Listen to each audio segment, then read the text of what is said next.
Hiya, Ken. Oh my God! What's that? What's that from? That is from... which one was that from? It was from Fire. That was from the Mad Maya fire, wasn't it? Mad Maya Fire? Yeah, yes. It might have been. We're talking about fires I've watched them all today. I've watched every single fire. No, don't say that, because this isn't... We're going to be talking about Corrie fires today because, there's... Don't know whether you noticed, but there's been one on the street this week. And I thought it'd be a good idea to take a look at Corrie's history with all things infernal. Is that right? I don't think infernal is the right word. Blazing. Inferno is right. Well, this is not an exhaustive list of Coronation Street fires, although it was quite exhausting finding out about all of them and watching, didn't it? Because there's been more than you think. Just for a street, for a normal Manchester street. I've watched 2 days worth of fires, hours and hours and hours of fires. So we are fire experts, and I can tell you that the main things you need for a Coronation Street fire is like beep beep beep beep beep beep. There was a lot of beep beep beep beep beep. There's a lot of smoke ring alarm. 999. Yeah. Is insert character name in there? Oh, I don't know. Awful lot of coughing. I haven't seen them. Awful lot of coughing. Yeah. People refusing to get into ambulances because then they're fine. And what else? Lots of people. Oh, Becky being pulled out, carried. Out of places. Yeah, Becky had a bit of a rum do, didn't she, when it came to fire? There was a few characters that we noticed that seemed somewhat... cropping up. Leanne's always around when there's a fire. I know mm-hmm. she's a suspect for this one, but I'm starting to think maybe back to previous fires and wondering whether she's been behind every single one. Maybe it could be, yeah. So it has been quite fun. I mean, they get a bit samey at points, but there's been a variety of fires that we're going to be chatting about today. Do go and check them out. These are all available on YouTube. If you just, in the mood, it's still just February, isn't it? It's still chilly. So maybe... I don't think you can catch anything on fire in the winter. You know how, at Christmas, especially like Netflix will put on fire surrounds that you can put on your TV to make your room look festive and toasty. Yeah. You could just put... There should just be a playlist of Corrie fires that you could... Just the Rovers on fire, just festively twinkling when everyone opens their presents on Christmas Day. Yeah, maybe. So fires on Coronation Street then. I've been looking into these. We're going to just... Maybe talk about the big ones first and kind of work our way downwards. I don't know. I think we should... No. No? Why do you start with the most exciting and then at the end we'll be like... We don't have to. Hope set fire. We've been watching them all. We can jump all over them. But yeah, we'll talk about, who was involved, how they started. My one fire fact that I know about Coronation Street, and I don't know whether they still do this these days, because... I think the redecorating budget would be astronomical, but every time that there is a fire in Coronation Street, they always used to put an orange item of furniture or a little trinket or a knick-knack in there as a way of showing a fire's been here, which I think is pretty cool. But I think that, every house would probably have something. It might be worth kind of thinking what hasn't set on fire yet, but because there's not much, is there? Well, no, I'm trying to think. I think... Medical centre. We haven't had a good medical centre fire, just the Weatherfield Hospital. I wanted to set fire to the I wanted to set fire to the hospital, didn't I? Yeah, I think there's still a few of the terraced houses that haven't caught alight so much. The Rovers has caught fire a couple of times. I wonder whether with the terraced houses not going on fire, it's more to do with the fact that if it spreads, which they're more likely to spread there, it'd be a lot more catastrophic, and maybe they don't want to ruin too many people's homes. All of the attics were open. Yeah, they were all connected at once. I don't know if they bricked bricked them up. Attic fire. But that would be really amazing, actually, if they had a scene where they were crawling around in the attic and everyone had to escape through Curly's hole. Curly's out of the way telescope. Yeah, no, most things have been on fire, so we'll be covering the whole of the street really today. Something that I also kind of wanted to have as a bit of a preamble to this as well is every year at work we have to have fire training every September.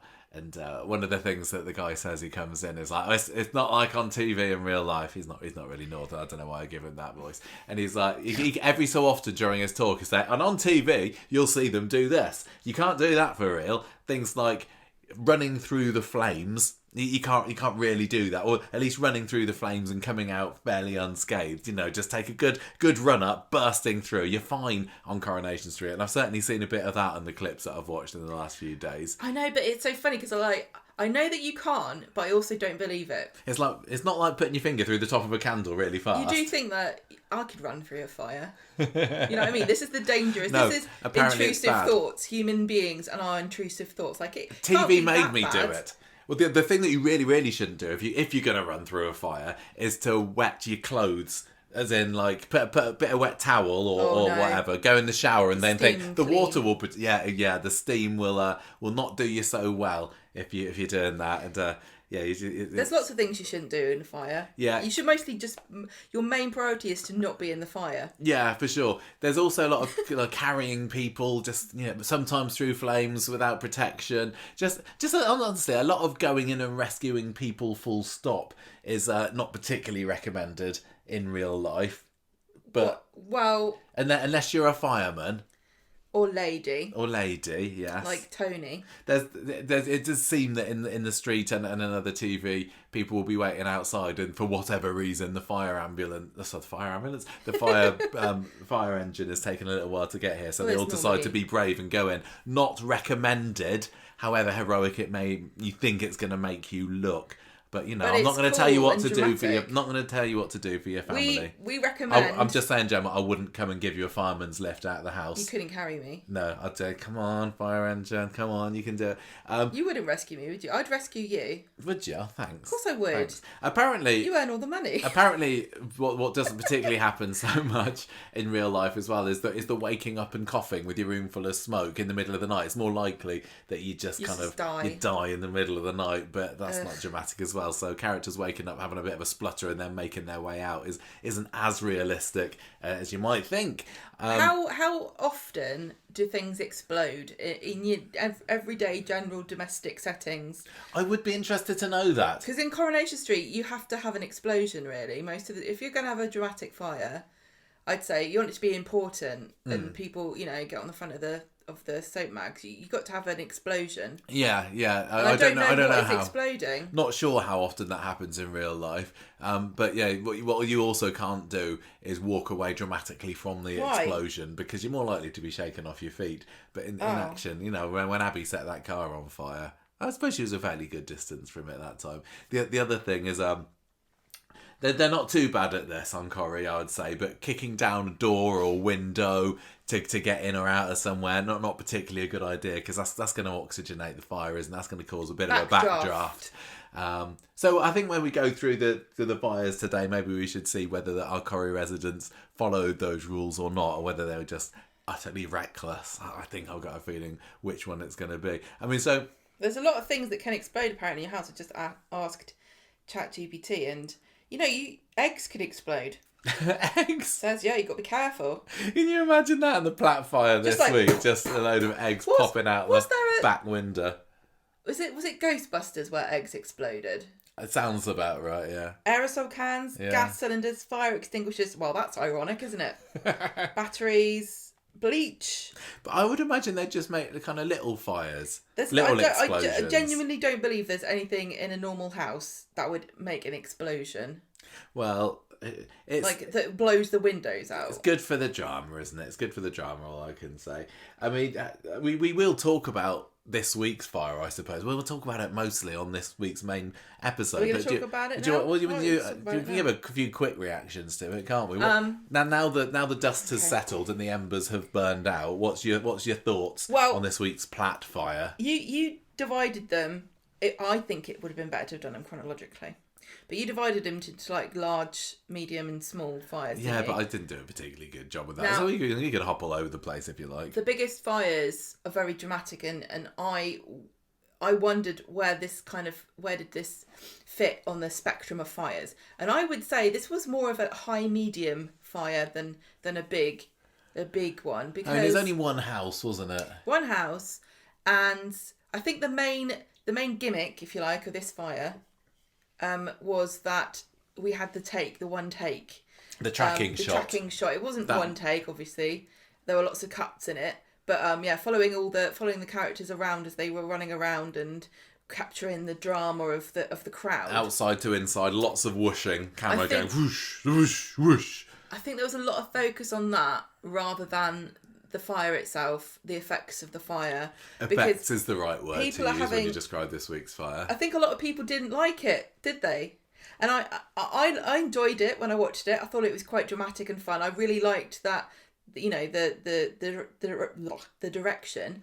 But I liked the concept of it being one take, but I was just distracted by it, and I was going, oh, there's a join, and I was kind of not paying enough attention to what was actually going on. It was kind of, I was being bamboozled by it, and also I was looking out for the CGI flames, of which there were quite a few, I can tell you that. I didn't notice them so much. What I noticed, you know, this is my critique of the fire, because I'm now a fire expert. There wasn't smoke. There wasn't enough smoke by half. You reckon? Nowhere near. There was no smoke at places. It just looked like it was a bit... Well, when they came in, there was coughing and splitting all over the place. Nick was coughing for so long, it took him about 60 seconds to realise he should probably drag Toya out. No, when you compare it to other fires, there was not enough smoke. And the other thing is, a lot of people have said that the neighbours didn't come out. But I think they're just over it now. I think they're like, another fire. It's not on this side of the street. I'm not coming out. I have seen a lot of criticism of the lack of neighbourly attention to the fire. And definitely if you go back and look at some of the biggies from earlier years in Coronation Street, you get a few more. I suppose on Tuesday, you know, you had Brian turn up and Yasmin very handily happened to be out, so we don't need to worry about what's happened to her at number 6. If I was going to write like a generic story about a fire, it'd be like, open up to a character who's asleep somewhere at a bed or a sofa. Then we cut to a picture of the spark starting. Then we cut to somebody else going, oh, I wonder where so-and-so is. Then we cut back to the fire and there's smoke everywhere. Then we cut back to somebody walking around on the street and look up and go, oh, there's a fire! Someone call 999. Then we cut to inside the building and then the alarm goes off. And then the person wakes up and starts coughing, then falls over. And then a bunch of people appear outside the street looking at the fire, and then someone goes, where's the fire brigade? The fire's spreading. I don't know where so-and-so is. We've got to get them out. And then some heroic person will go, I'll go. And they knock the door down, the fire comes out, they go inside and they cover their face with their forearm and they look around, and then the person's on the floor, they pick them up and they run out, and as they get out, a big explosion and everyone goes, oh gosh. And then the fire brigade turns up after that, and then the ambulance comes, and then the person who rescues the person gets offered a place in the ambulance, and they say, no, you make sure so-and-so's all right. You pretty much describe... I mean, that's very close to the first Rovers fire, isn't it, you had there? And sometimes there might be somebody else that's in there. So the Rovers... Who shouldn't have been in there. You said earlier that the Rovers has been on fire twice. 1986 was the first one. And I think, you know, in terms of iconic Corrie fires, you're not going to get much higher than this, are you? So remind us, what happened in this one? Well, this was the one where Jack Duckworth, the previous episode, had been asked to change a fuse or something in the basement. And he ends up having to keep replacing it because it's the wrong size. I can't remember. But this was... we see... The episode's quite memorable for a variety of reasons. One, I mean, it's even got its own intro sequence. It had I don't know whether you watched this bit before, but it had rather than the usual panning around the backs of the houses, the intro sequence for this was tower blocks with still pigeons and... Yes, I noticed that. It was odd. It was odd. It starts early in the morning. The thing that I liked about this one that I will count against the Platt fire on Monday is the whole episode was the fire. The Platt, I was just waiting for the fire to happen. It didn't really get going until the last 5 or 6 minutes. Half an hour. Yeah, of course. But so this is the most famous. This is the most famous one because Bet throws up. Yeah, she does. This is the Bet is sick fire. This is the Bet is sick fire. This is the one where young Kevin and Sally, came back from a club earlier in the morning. They're having a bit of a snog up against the warehouse or the community centre, whatever it was back then. And then Sally kind of looks across the road up to the Rovers and she's like, "Oh, there's a fire." And then Kevin ends up going in there and trying to help out. Terry Duckworth as well, very notable, just running down the street just in his pyjama bottoms with his moobs a flapping. And what was going on inside the Rovers was very, very exciting. Julie Goodyear, she literally had to be given oxygen every 4 minutes during this because they actually had proper fire, and this is the stage of health and safety back in 1986. Apparently, her night dress actually kept on set on fire while she was on top of the staircase. There's this brilliant. You need to set fire to an actor to get a good. Can you imagine? Imagine these days if somebody actually caught on fire during the scene of this? They were all very, very safe, and maybe too safe. Yeah, maybe. Well, she says Julie Goodyear said that there was a scream that she said at the top of the staircase. It's a brilliant scream. I think that's my favourite. That's my most iconic Corrie fire scream. But they put an echo over it. I thought it was cheesy. It was No, I enjoyed it. But anyway, Kevin comes up and drags her out the window, and I think that's the episode that had a really long ending sequence as well, because. It was. They had like the full version of the theme music, and the over the credits you see some people boarding up the windows of the Rovers and then getting in their van and pootling off. It felt like a really big event, and I love the fact that the idea behind this fire was that the writers Tom Elliott and Paul Abbott were behind this one. They were asked to pitch ideas for episodes that didn't feature the pub as much, because the designers were like, we want to update the Rovers set. It's a little bit, we need to change it up a little bit. So they had to say, well, how can we get rid of the Rovers for a bit? And this was their answer. And these changes were huge. This is when we got rid of the snug and the select from the Rovers. So if you've seen the really old episodes from the 70s, 60s, early 80s as well, I guess, you got the public bar and then this massive side room that couldn't possibly fit inside the building that they used to use for various events and charity shows and Ruby wedding anniversary celebrations for Hilda and Stan, that kind of thing.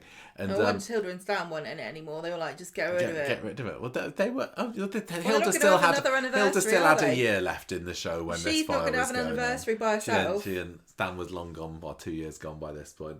And so they ended up just saying it's burnt down and we'll extend the public for a little bit, but it didn't quite fit the same unrealistic footprint that the last one did. But this is the birth of the modern Rovers that we know today.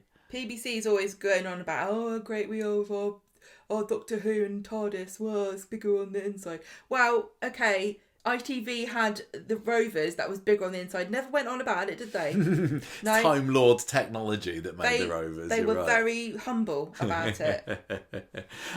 This episode as well. I don't have a load of behind the scenes facts for all of these. This is just because this is such an iconic fire. But apparently the episode was first shown at 6:15 in the evening because the World Cup was on.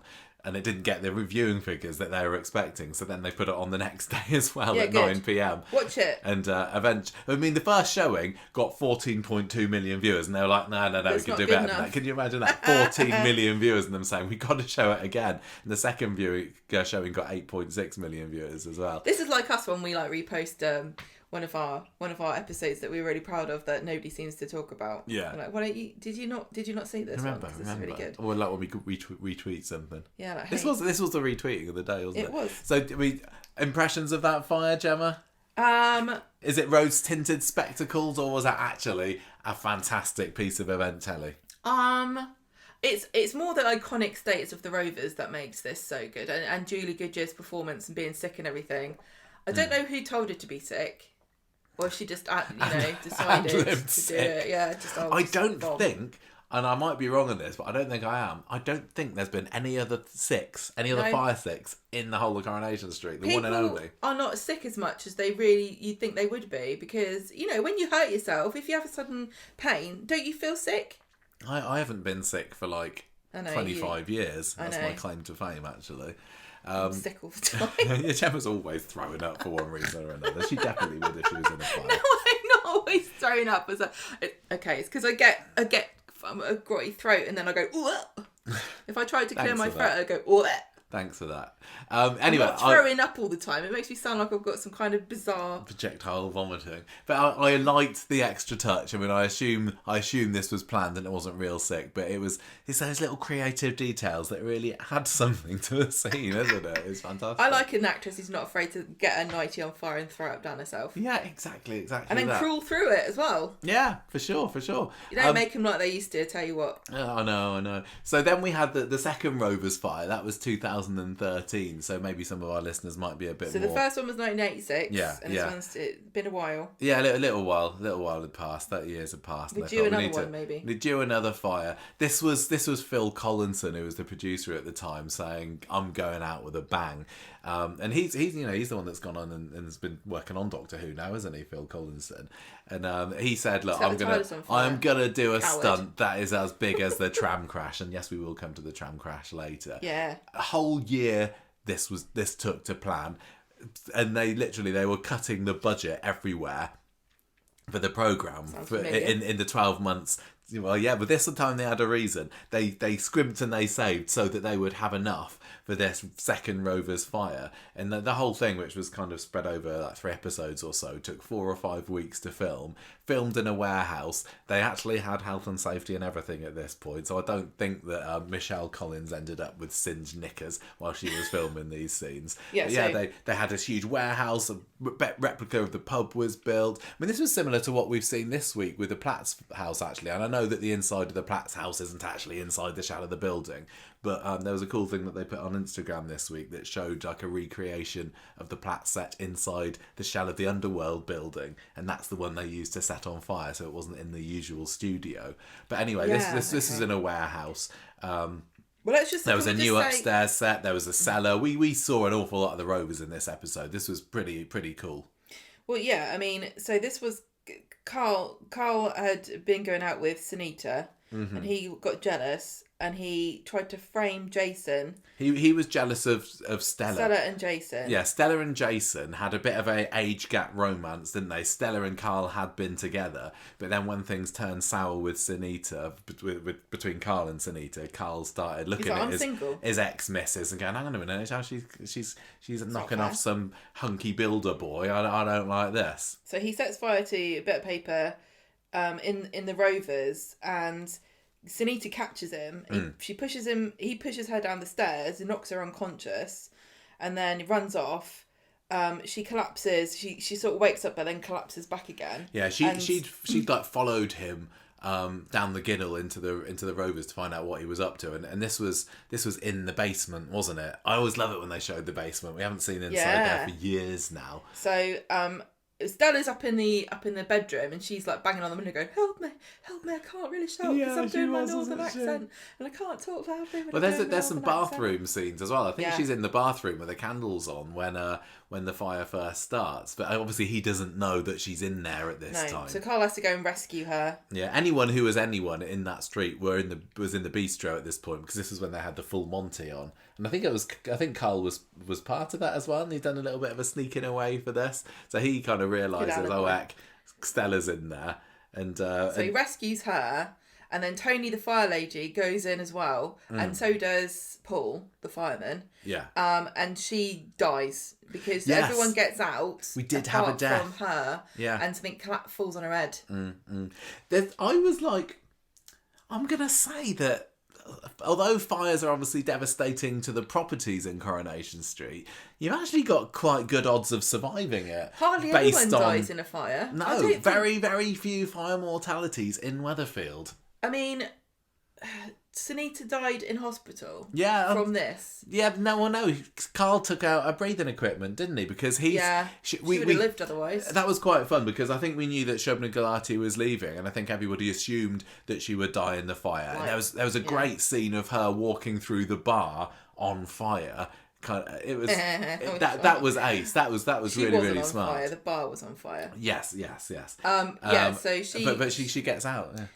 Yeah, so who's died of a fire? I don't think many people genuinely have. I mean, I suppose Cal did, Tony, didn't they? Yeah.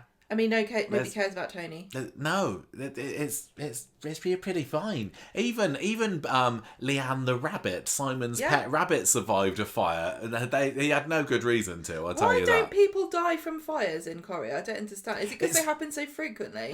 I don't know. It seems like, it'd be a sensible thing to do, but you're right. Tony, who cares? She'd only been in it a few months. I've got a theory. I've got a conspiracy theory. What? You know how when they did the tram crash, the tram people were like, you can use our tram, but you have to make it look like it wasn't the tram's fault. Yeah.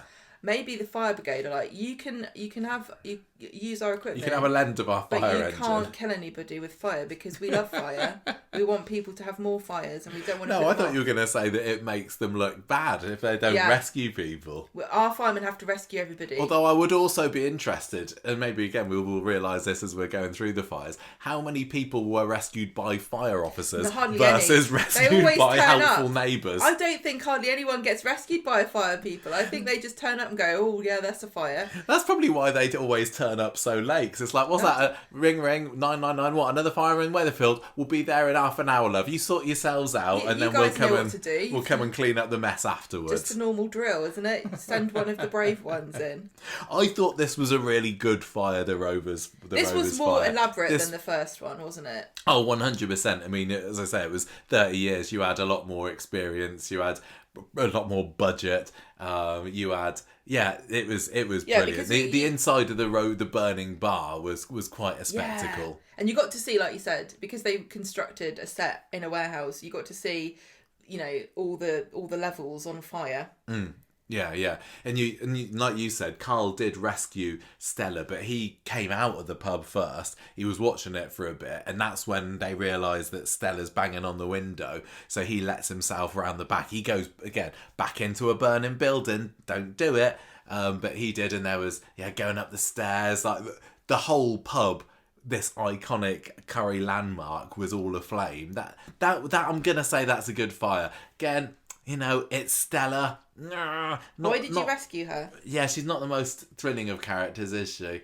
But unfortunately for her, you can't avoid the comparisons to Bet. And I think there was an awful lot more people who had, who were attached to Bet and wanted her to survive. Nobody was going, kill her off, kill off Bet. But I bet there were some mean-spirited Corrie viewers back in 2013 that were hoping that Stella would go from her usual beige to a charred brown. No. What are some of the like big fires that stand out for you over the years? Well, I think the Victoria Court fire, I always remember because it always sounds like you're saying a character called Victoria Court on fire. And I can't help but laugh in my head when I say Victoria Court fire. The only person who's actually caught on fire in Coronation Street that I remember is Anna Windass. Now, can we just briefly talk about this? Because poor, who was the actress? Gosh, who played her? I've lost... Oh my gosh, it's terrible. So... Debbie Rush. So poor Debbie Rush, right? So was it? I can't remember the circumstances. I did just watch it, but only the fire bit. So David's in a car, or something gets knocked over. This was when David had been planning to ram raid the prison when Clayton, or the court, sorry, when Clayton had his court appearance, and then he ended up getting locked inside the basement of the bistro. Who knew that existed? So because Gail and that lot didn't want it up now. Clearly, Gail and that lot didn't want him to go and make a mischief of himself. So he ends up getting out of there, escaping, getting into a car, running down the road, or driving down the road. There's a skip with a ramp on it. He ends up doing a little flip, careening down the street, and ends up in a flaming inferno at the bottom of the street by the medical centre. And there's some kind of like flammable liquid, isn't there, that gets knocked? Yeah. And then the fire... It's great. There's a jerry can, I think is the word that I've learned from Coronation Street this week, of gas and petrol. Firelighter. Yeah, that gets blown forward when David's car explodes. He's fine, by the way, if anyone's worried. And it kind of cartwheels down the cobbles right towards Anna Windass, doesn't it? Yeah. And then the flames kind of follow after it and set her on fire. Poor Debbie Rush had to just stand there because, so the fire kind of comes up to her and it kind of goes up her legs. But because of I guess this is what happened. I'm guessing this is what happened. Because she had some kind of flammable, like, suit on or some kind of thing, she had to stand still. But you would never stand still if you were being caught on fire. You'd run or like flip or jump backwards. But she stands there. I don't know. She might have been in shock.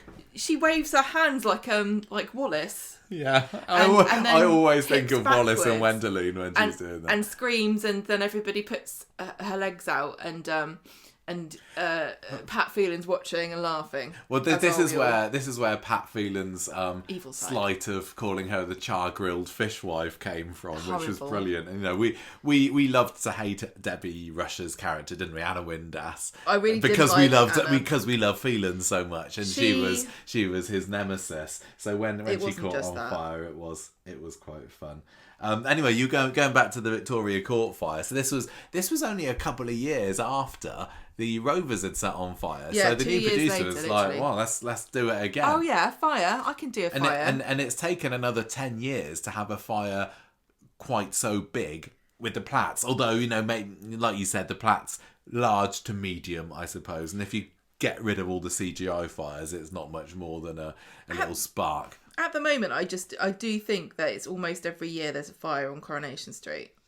We're getting there, but a lot of them are just a little bit small, aren't they? There has been a fire almost every year since like 2019. Well, this is the thing. Like, how long will a fire continue to, shock you, take your breath away, make you worried? Or when does a fire become just another? What else happens quite often? Car crash or somebody gets hit by a car. I'm kind of a bit numb to that in Corrie now. I think they overuse fires, and I think people need to die in a fire.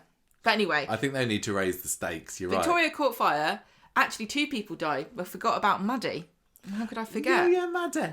I mean, she didn't die in the burning building She of Victoria got blown Court. up. I think that's something. I've got a feeling. Well, I have read that people don't generally look on the Victoria Court fire as being a great set of episodes, and it's difficult for me to remember.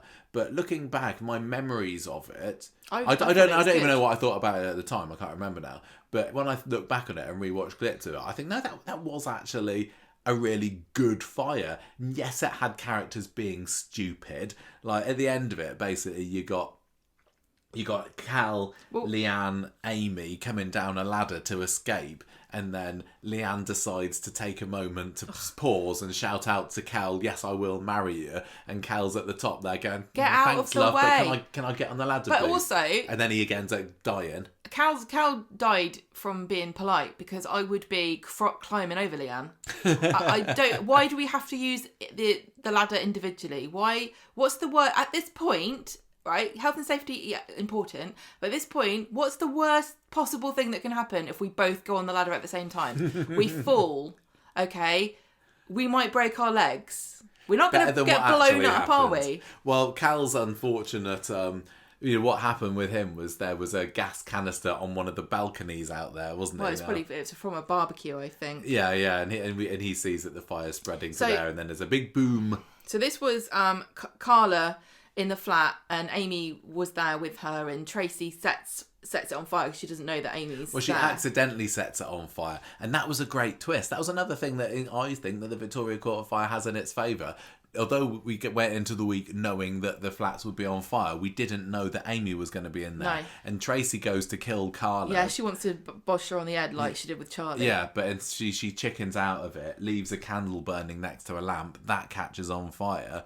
And the whole place goes up. And there is another kind of brave rescue by some characters. So Cal and Leanne go in to rescue Amy, and that's why they're in there. And then Amy gets out, and then, like you said, Cal gets blown up. Meanwhile, we've also got Maddie confronting Jenny, who's wearing her wig, gone completely bonkers. Over at number 13. And then Maddie's trying to warn everybody about what Jenny's up to, and she runs across the cordoned off area. Jenny was planning to kidnap Jack, wasn't she, at this point? Little baby Jack as he was then. Yeah, she runs through a cordoned area. And this again, another great twist of this was, I don't think we knew that the builder's yard, I didn't remember knowing whether the builder's yard was going to go up in flame, and you thought that they'd basically got the fire at Victoria Court under control. And then you see this, then there's an explosion and a little spark of it. drops near the builder's yard, and there's oily rags or whatever. And then it was an advert break, and I was like, oh, what's going to happen there? And Maddie ends up running past it just as something explodes there, and she ends up running with the elephants. Yeah, she doesn't. She didn't make it. So that was a proper high stakes fire with big casualties, and I'm gonna say, unfairly maligned.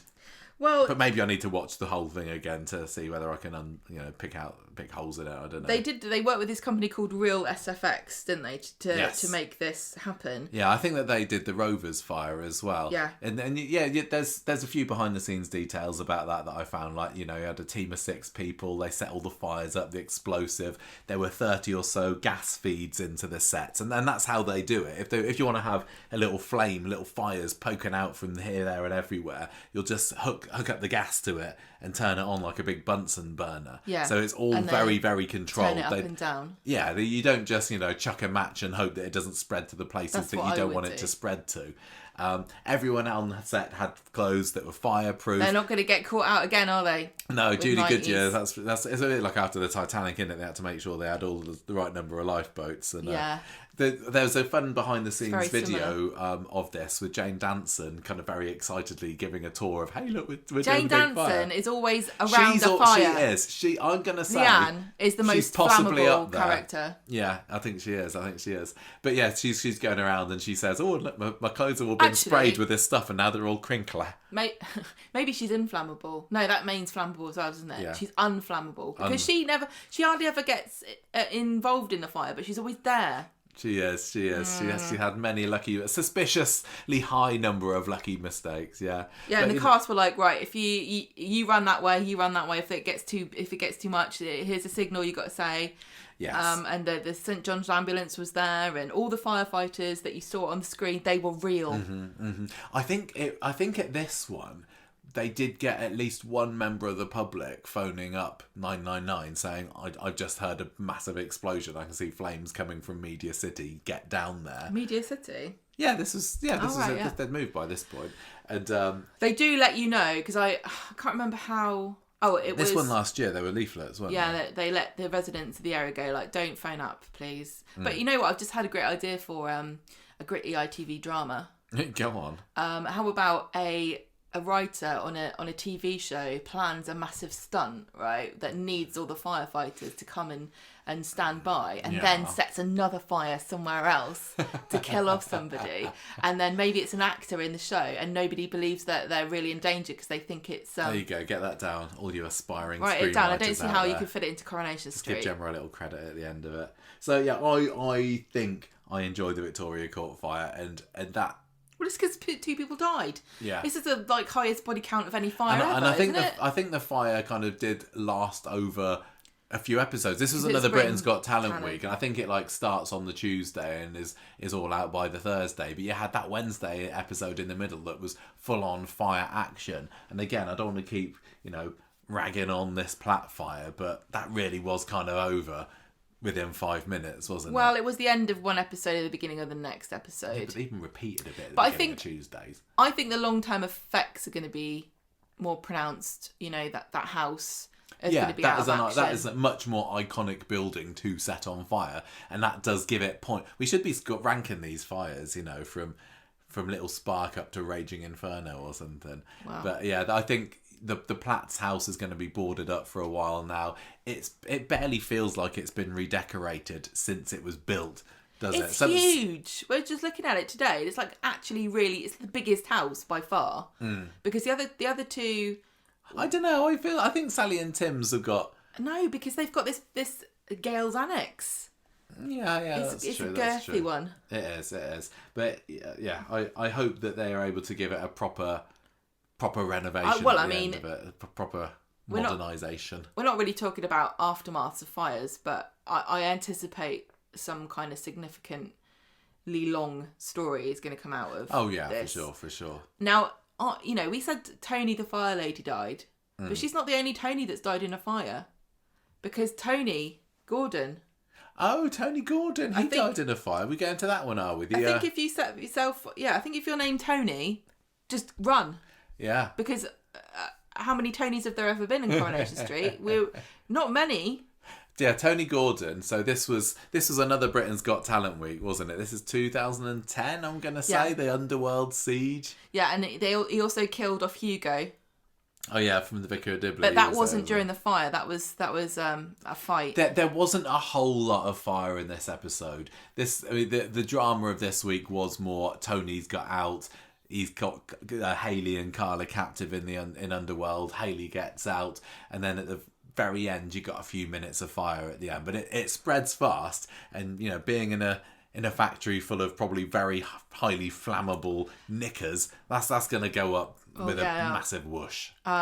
So this was Carla, and Tony. She and Hayley get held hostage by Tony, who's gone completely bonkers by this point. He'd escaped from prison, hadn't he? And he tied everybody up. At one point, he kidnaps Maria. She's the one that she gets out. Maria was there as well, wasn't she? She gets out and raises the alarm, and then everyone knows that Tony's escaped, and they're all on the lookout. But somehow he manages to still sneak in and set fire to the whole bloody factory.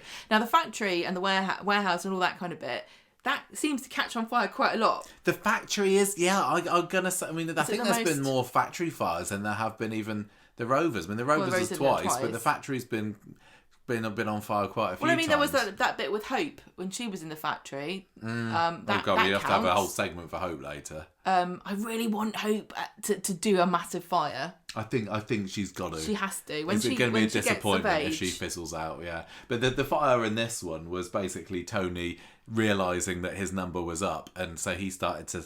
He threw a match down onto... part of some knickers or what have you, and the intention was that the pair of them would die together.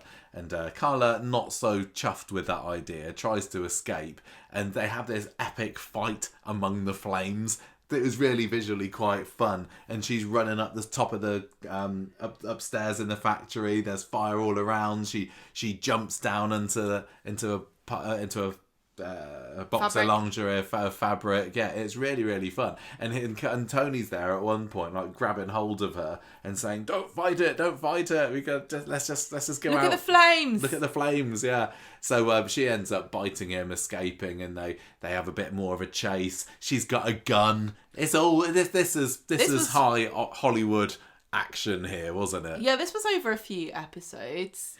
But the fire bit wasn't, but the siege was. So she eventually she escapes him, runs out, and everyone is standing outside because obviously they can see the flames and they know that Tony's in there because Maria told them, and Hayley at this point has also been let out, and so Carla runs outside and Tony comes to the door, looks out, and she's going, "Come on, get out!" And then he kind of turns around sadly and walks back into the fire to die. That was epic. And then there's a bunch of huge explosions and everyone goes, "Ah!" Yeah. I think we should talk about all the times that that there's been a warehouse fire, because there was one before that, wasn't there? Well, the original warehouse fire was one of Corrie's earliest fires. And this is not the same.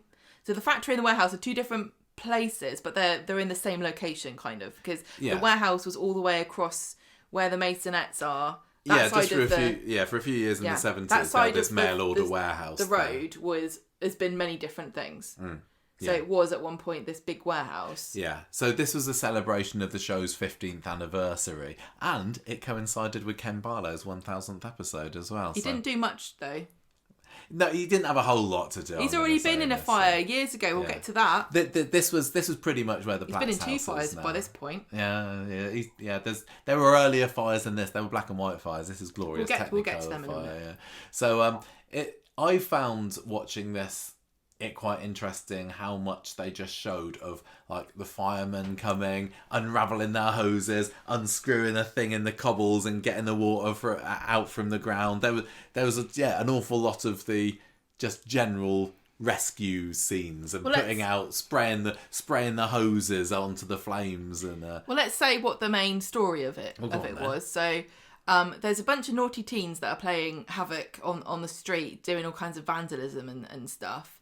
And they're mostly going after Ken. Yeah, and there's a parent who's trying to discipline them, and they go and hide in the warehouse storeroom from him, and they're naughty because they have a cigarette there, and they leave a cigarette burning in the in part of the factory, in the warehouse. They leave. They don't realise that they've left this fire.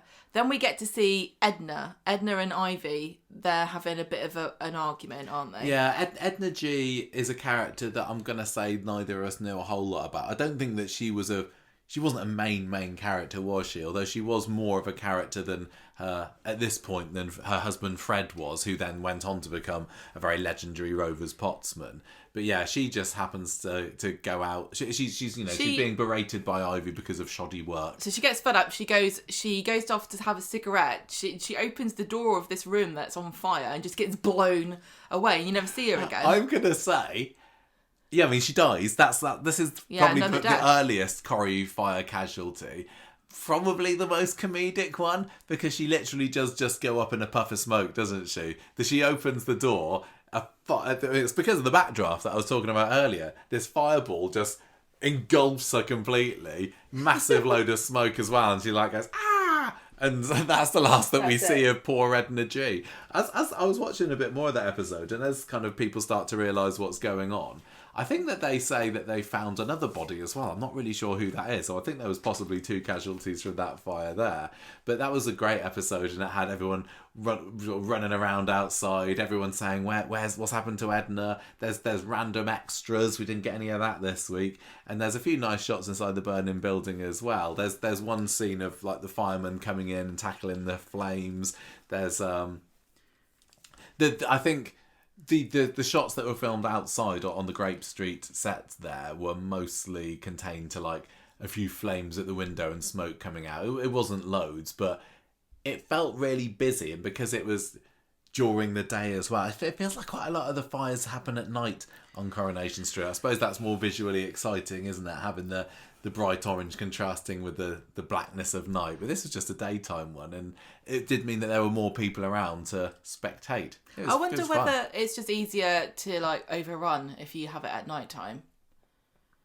Yeah, probably. Because they're I've got to put the fire out because it's 4:00.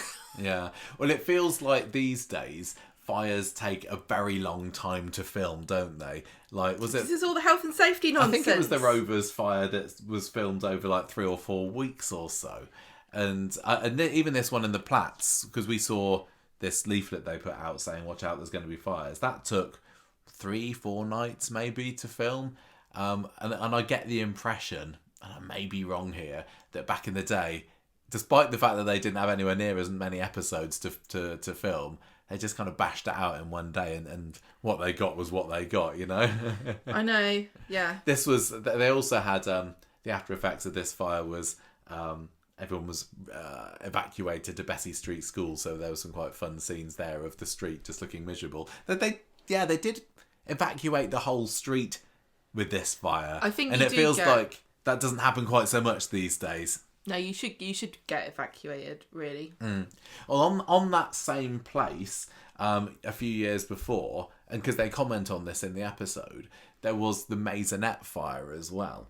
Yeah, so that was just 4 years before. Yeah, and this was a death fire. This was a death fire. Yeah, very important character. I don't know whether I'm going to count this as, it wasn't the fire that killed Val Barlow, was it? Well, it wasn't. She was electrocuted. Okay. But she was the Maisonettes were they were there erected for about 2 years on the opposite side of the street, and it was never really a particularly popular or beloved set, and it wasn't populated as well. They wanted space to expand the cast maybe, and they didn't have where to put them to live, and so Val and Ken and the twins lived there. Yeah, there weren't many other people. There was that old woman, Edie Spicer or something. Her name, Effie Spicer. That's it. She lived there, but she's nothing much come of her. When I think of Effie Trinket. So by 1971, the showrunners were like, we need to get rid of this. This is a bad move. You wouldn't have that on Corrie these days. No. Can you imagine erecting a front of a huge set of Maisonettes, and after a couple of years saying, let's burn it down? It'd be the equivalent of them having a precinct fire now. Yeah, it would and then say, you know what, this precinct set cost us how many £1 million to put together? Let's just raise it to the ground, shall we? I'm not fussed on it anymore, are you? Should we just... It really was like that, but yeah, so Val had this hairdryer with was it a faulty fuse? I can't remember. Well, she changed the plug, didn't she? That's right, and she did a bad job of it. That's why you leave it to the men folk. Women can't do electrics. We all know this. So so the firemen kind of, it starts off with the episode. So she gets sparks. Well, that's the very end of the episode. Yeah, and then we see her kind of passing out, don't we? And I don't think I'd ever seen the following episode until just now. I don't remember seeing it. Because this was Val and Ken were supposed to go to Jamaica. Yeah, they were gonna emigrate. And this was like they were literally going to go to the leaving do, and that's why Val was getting ready. And so then she selfishly electrocutes herself and sets fire to the house. So the black smoke going everywhere, and everyone's standing in the street. You got you had Annie and Ina were there, weren't they? There was Hilda watching as well. And the firemen are coming and trying to go in, and Ken's like, "Let me in, I need to go in." My wife's up there. And it was really hard to see because of the resolution of the copy on YouTube, not very good. But Ken kind of breaks through the cordon, runs upstairs and huddles, I guess, over her body, but I couldn't work it out. Oh, I didn't think he was. I think he was just realising that...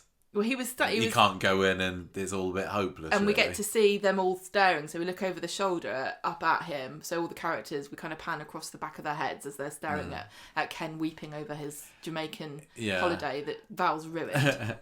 It was all over in about 3 minutes or so. So it wasn't the most exciting fire that Corrie's ever done. But, this was, the 11th year that the show had been on screen. So actually it was probably pretty exciting at the time. But this was a major character's death. Yeah, exactly. But we're not gonna count it because she electrocuted herself. Yes, but then there was a fire. But there's also 2 more factory fires. Well, we're kind of, I suppose, at the moment we're talking about what happens on the other side of the street. We're all in the same general location, aren't we? So the first like on that area where the factory is, the first thing that ever happened was the Masonette fire. Then they built a warehouse there. Then that caught on fire, and that was Edna G. Then there was a big gap, I think. Yeah, there was another one in the late 90s, and I've got a feeling, and I really meant to find this out, but I forgot. This factory might have been in a different location. So this was Mike Baldwin's factory in 1997. In my head, I just think it's not supposed to have been the factory on Coronation Street. I think it was elsewhere. But as we're talking about factory fires, so we'll just stick it in the same bunch. And this was a great fire because the story leading up to this is that Mike Baldwin had been secretly producing counterfeit goods for the Canadian clothing company Quebec, which Stephen was a worker for, wasn't he? He was like the representative he was the boss of it. And Mike Baldwin had taken his designs and was doing these counterfeit versions. And I think he was getting found out, or he was worried that he was going to get found out or being investigated. He was on the brink of losing everything because they were going to find out. But Don accidentally did him a favour to get revenge because he hated Mike Baldwin. He breaks in and he pours petrol everywhere. He throws a match on the floor. Jeff Hinsliff was brilliant in this scene because he could tell how frustrated he was, and he was lighting matches and they weren't lighting, were they? And it's just like 1997 was Don's last year, so this was all part of Don's unraveling story. He really had a descent into madness, didn't he? And setting Mike's factory on fire was it was brilliant. He's like, laugh your way out of this one, Baldwin. And then we get to see the room on fire. It was pretty spectacular. It was very contained shot, so you didn't get to see huge. You didn't see the outside of it or anything. No, you don't see anyone finding it either. There was nobody going through the flames or anything like that. He literally throws the match, and then we see just a burning building, fire, and then the next day. That's the end of it, and then it's the next day, and he's like, "Oh, did you hear that Mike Baldwin's factory caught on fire?" So it must have been somewhere else because they would have noticed if there was a burning. Oh well. But the twist is that he actually did Mike Baldwin a favour by burning all the evidence of the counterfeit goods. I loved that. I loved it. And there's a brilliant moment as well where he's trying to trick Mike into What was it? It was a brilliant moment that's completely forgotten now. I think there was a bit where Mike is trying to trick Don into admitting it was him, and Don knows that Mike's recording him or something along those lines. But yeah, just Well, no one dies. Mike Baldwin always came out on top, didn't he? And he had this brilliant smile and getting one over on Don, despite the fact that sometimes you just were fighting for Don because he was having a rough time during the 90s, wasn't he? And that was a really fun little fire. But yeah, the other one that was in the factory and that was the actual Underworld factory, was 2004. So if you've been watching the ITV3 repeats, you'll have seen this one last year. And this was another cigarette fire. I think we also need to maybe do a tally of how they start. Like, how many of these have been arson? How many of them have been poor electrics? How many of them have been cigarette fires? That's kind of seems to be the main. Well, you're calling bamboozled me now because, right, so the first Rovers fire, what was that? Electrics? Electrics, yeah. Right, so... Are you actually making a list of this? You told me to do it. Oh, okay. Right, and then your second Rovers fire... That was arson. That was Carl arson about. Right, yeah. And then Victoria Court fire, that was arson. Well, accident / arson. Well, what should I put? Should I put accident or arson? Oh... Put arson. Put arson.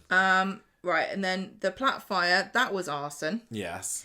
And then the siege fire, that was arson. Yeah. The warehouse fire, that was a cigarette. Cigarette fire, yeah. No smoking. Okay. Smoking is Don't bad. smoke, just vape. Although that catches from fire as well. We'll get to that in a minute. Yeah, we accident. Know that from last year. The Masonette fire is accident. Yeah. And then factory fire's arson. And then Janice factory, cigarette again. Cigarette, and so we're now up we're to caught date. up. Yeah. Okay. So this was basically, Janice was involved in a story where she was a bit naffed off that she wasn't allowed to smoke at work anymore. So she decides she decides to go into the storeroom to have a cheeky cig. And she's there puffing away in amongst all these rolls of fabric. And then Harry Flagg walks in and she's like, oh bloody hell. And she chucks the cigarette down so she doesn't get caught into a pile of knickers. And then... by the time she kind of hides away, Harry comes in, locks the door, and then then she realizes, oh dear, there's a barrel of burning pants over there, and then so she kicks it all over the place, which is the classic. Yeah, this was a really good fire as well. Having somebody trapped in a fire of their own making, by being a bit sneaky, and the fact that it was Janice as well, so she was giving it some and hollering and belting, and because all the girls in the factory were listening to music, weren't they? So she was sort of banging on the door going, help, help, help, and they didn't hear her. And then you get this brilliant bit where she climbs up some shelves, doesn't she, and falls backwards against the wall. No, it was just one disaster after the next, really. So they all the alarm goes off. All the girls think it's just a drill, but then they see the smoke and they panic and run outside. And Nick realizes that Janice is inside, and this isn't this isn't a buff the big Nick. This is Adam Rickett. This is Adam Rickett Nick. Yeah. I wouldn't trust him to carry me. I wouldn't trust him in a fire. The amount of product he probably had in his hair and right up there. So he rescues her though, very brave. Yes. And he hoists her out, and she gets CPR outside, and she's fine. She's nobody dies in right, that one either. She's all right. That was quite good. It was lowish key, but having a whole room on fire with Janice running about like a mad thing inside was quite the spectacle. So there's another like. I think that was it for the factory. That was it for the factory fires, wasn't it? But let's talk about work fires. So the garage fire in 2017. So this was the one next to the bistro. Yeah, if you remember because there was back in 2017, Kevin very, very briefly expanded into one of the arches next to the bistro. This is where Gary's place is now. No, maybe yes. Well, maybe. It's over there. It's over there. He doesn't have any more because it caught on fire. Yeah. So this was arson. So I'm going to put a tick in my arson file. This was Andy Carver, who had been coerced into setting the garage on fire by Pat Phelan, because Pat had been having a bit of a naughty conversation with Todd, I think, about his various misdemeanors. Was this the flat scam? I don't know. And then he realises that Kev's got CCTV, which he still does to this very day, as we found out this week. He knows how to check it on his phone. Yeah, very good. And so he says to Andy, who kind of owed him one, because I think Andy had whacked Phelan round the head, hadn't he, a month or two before, and Phelan, rather than reporting him, ended up just using Andy as his little minion. Because he had him by the short and curlers, and Andy goes in there, and it wasn't much of a fire, that one, was it? He kind of chucking spirits around all over the place, sets fire to a rag. There was maybe one scene where the flames are building up around him. It was, he just kind of runs out in the end, and that's the end of that. But it was a good story. It was all part of the epic Phelan saga. We forgot the other factory fire, which was Hope setting fire to the factory in 2019. Oh yeah. So that's another arson. Arson about, yeah. There's not really much more to talk about that. What about the one that we just had last year, the Builders Yard fire? That's another bit. Another workplace I'm surprised fire. the Builders Yard hasn't caught on fire. Do we count? Considering how much wood it is there, that seems like ripe for fire. No, it caught on fire when Maddie got exploded. Yeah. But this was the second time, so that was last year, and this was was it? It was the electric heater. Ed had been up it on there. So that's an accident. Ed had been shunned by his family for his gambling habits, hadn't he? And then he'd been stealing all their Christmas presents and selling them off. He got kicked out of the house. Yeah, so he goes up to the Builders Yard and has a bit of a sad time there. But then he wants some chips. Yeah, so he goes out. This was quite good because there was a little bit of a mystery about whether he had done it on purpose. Yeah. Was it an insurance job? But it turned out that no, he didn't set the fire on purpose, but he did see there was a fire and continue to let it burn, I think, because he's like, well, I might as well get a bit of money out of this. Yeah. But Michael also discovers it, doesn't he? He goes up there and ends up getting trapped upside. I thought it was quite good. There was a cool scene of the camera panning away from the window upstairs, and Michael's there banging on the window while the flames are behind him. I thought that was a quite good one, and it was really early in the year as well. I think it was in the first few weeks of 2024, and yeah, I mean, they did build a special staircase, which I don't like. Oh yes, yeah, that's how he gets rescued. Who was it that rescues him in the end? Is it Ed? Oh, Damon. Damon's the one who shouts, "Oh, there's a fire!" Yeah. And then they all run over, and then yeah, but you're right. Dee and Joel turn up, and Michael's in the back of the ambulance, and then he wants his dad to go with him, and Ed's like, "Oh, we're back friends again." Yeah. So it was a good fire, really. Yeah, that was because it brought them together. United them, didn't it? Yeah, but like you said, they had to construct a whole new set of stairs just for that scene. Just so that that there was an exit route for them. Oh, I'm not particularly fussed. I'm trying to think of like other. I think that the cafe. There's a cafe fire. Yeah, the cafe's been considering the fact that there's hot chip pans and all sorts going on there, the cafe hasn't set on fire too often. So this was 2007. Yeah, and it was an electrical fault. So I put an accident, and Lloyd rescues Becky, and everyone thinks it was her that did it, but it wasn't. That was just kind of a load of smoke, really, wasn't it? I'm not convinced that we even saw flames for that one. No, that was a bit low of effort dud. Fire. But then the next year we had another business fire, and that was Valandro's. And this was bloody Leanne again. Yeah, Leanne again. With Paul Clayton. This was arson. So he sets the fire on purpose. He puts a load of oil in a pan and he leaves it. Yeah, I think this was Leanne's idea. I think because Leanne owned Valandro's, which was the fancy Italian restaurant, I'm gonna say, and she needed that restaurant gone, and she needed the money from it. So the pair of them conspire to set it alight and having a bit of an insurance job. And you get to see him lighting the flame. You get to see the pan of with quite a large flame coming out of it. And I think you also get a scene of the fire spreading through the kitchen, but there's nobody inside it. See, if I'm rating the Corrie fires, for it to be a truly epic one, you have to have somebody in the room surrounded by flames at some point. There's got to be an element of danger, and I'm going to say there wasn't this one, apart from, are they actually going to get caught? The only minor setback to this one was after Paul had set the fire, he's all ready to leg it, and then Amber comes into the restaurant, doesn't she? And she's kind of delaying she's like, him. What's that noise? Yeah, and he says, "Oh, it's just a dodgy boiler." And then, "Come on, let's go." But yeah, bit of a low key fire, but it was all adding up to Leanne's criminal record. I think that was definitely one of the confessions when she had her upload session with Rowan last year. Yeah, no one died in that one. No deaths in that one. We also had a speed dial fire in 2021, and this was another arson because this was this is Hashim's lot, wasn't it? Zidane starts the fire, and Stu like, oh, is Stu gonna die? No, he's gonna move to Germany. That was a naff fire. It was 2021. I mean, there were still some COVID restrictions in place properly, but I'm not completely convinced there were actually any flames in there. They might have all just been CGI'd on afterwards. So I watched it again. We do kind of rag on that fire a little bit, don't we? And it was a bit better than we thought than I thought before, but really all the flames are just up in front of the camera, and there you got Bill Fellows just kind of panicking around a little bit, and a bit of smoke coming out from under the door of Speed Dial that were going onto Victoria Street. So this was Zidane set fire to it because Hashim said he'd set fire to Yasmin's house. Yeah. I think I don't know if I marked it for arson yet already, but I've put a mark there, so there might be 2 arsons when there should only be 1.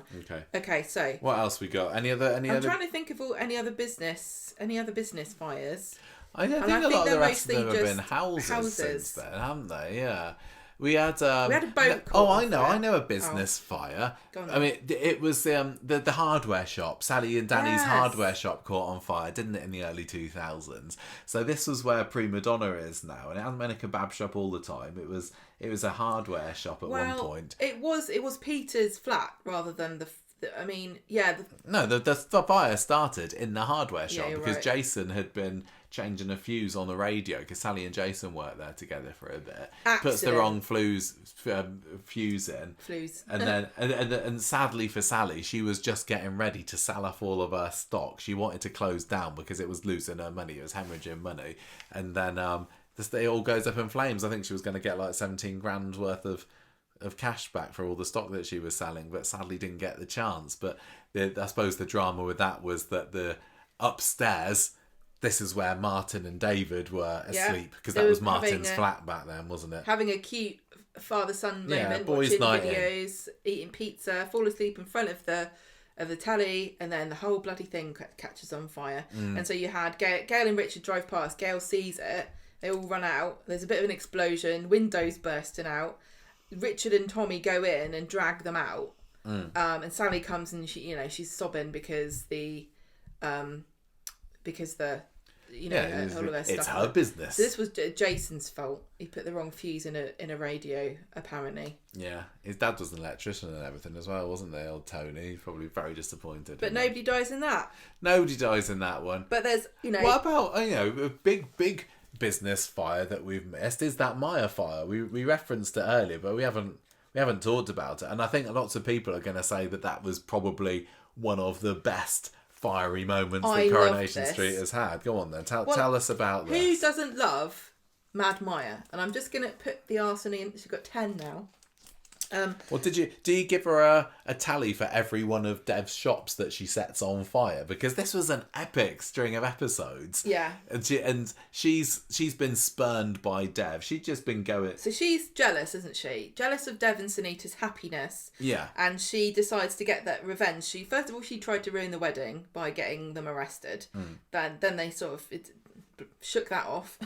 So she thinks, I know what I'll do. I will go and blow up all of his shops. So she blows them all up, doesn't she? The episode was fab because Dev ends up being called to one of the shops that's on fire. Yeah. And I think there was a scene where he opens a door and gets blown back onto the street behind. And then as he's recovering from that, he gets a phone call from one of the workers at his other shop, and then he hears that one's on fire and he's like, oh no, not another one. And the episode is driving through Weatherfield and just arriving at all these exploding, burning shops. I don't think we saw them all on fire because I think that probably would have been a little bit expensive. But the excitement of Dev just losing everything, and knowing that it was Maya, all 7 of his whole business empire up in smoke, and then the cherry on the top, the grand finale is of course his Coronation Street branch. Yeah, so. Oh, honestly, Maya is magnificent. She's so wonderful because. What's the actress? Sasha Bahar, I think. She she's got such a great accent because she's got this really posh, and she's so evil as well, and her facial expressions. She had a great evil smile. She's got this beautiful face, and it's contorted with rage and hatred, and she ties Sunita up, doesn't she, and gags her and everything. She's like, you're dull and boring. Yeah, really really horrible to her. So Dev rushes back and he finds Sunita, he's tied up in the kitchen, and then she's tied up to the oven or something. Yeah, then Maya like whacks him over the head, and she's like ranting at him, and they're trying to placate her and get her to let them go, but the police turn up, and so she goes downstairs and she sets fire to a wedding day picture. And I love the fact that this picture exists because they had the wedding, they had the really elaborate, beautiful wedding, but at the wedding they got arrested, both of them. No, I thought that it was just Dev that got arrested. Maybe Dev gets. I thought they both did. I don't remember. But Dev gets arrested at the very least. But they still printed a picture out. Happy memories, yeah.